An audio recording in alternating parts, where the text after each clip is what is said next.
We understand this weekend for patio eating, right? Yeah, showers. Rain coming back. Much cooler. Saturday is different.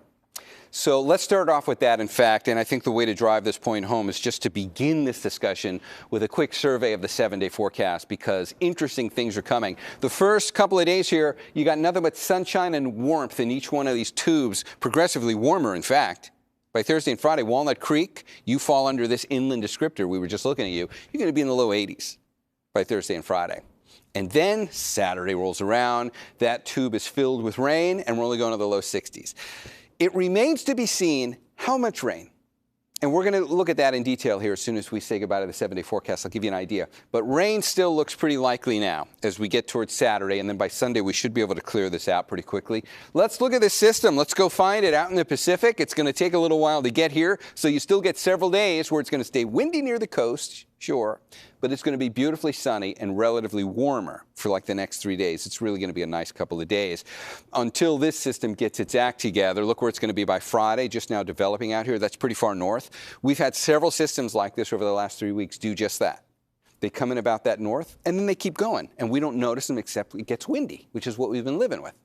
This one's going to be different, because this one's going to make a hard right turn, come our way. At least that's the latest thinking in the ensembles, those long-range groups of forecast models that you kind of have to look at a bunch of them and kind of take the consensus. You got to do that when there's a lot of disagreement in the forecast, and that, we're still kind of there.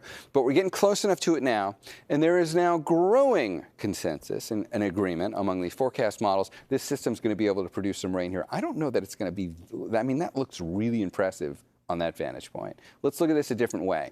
Let's put some rainfall totals on it. And when you're this far out and there's still some uncertainty, the most responsible way to do a forecast like this is to just use the map that shows what the likely accumulated rainfall totals would be.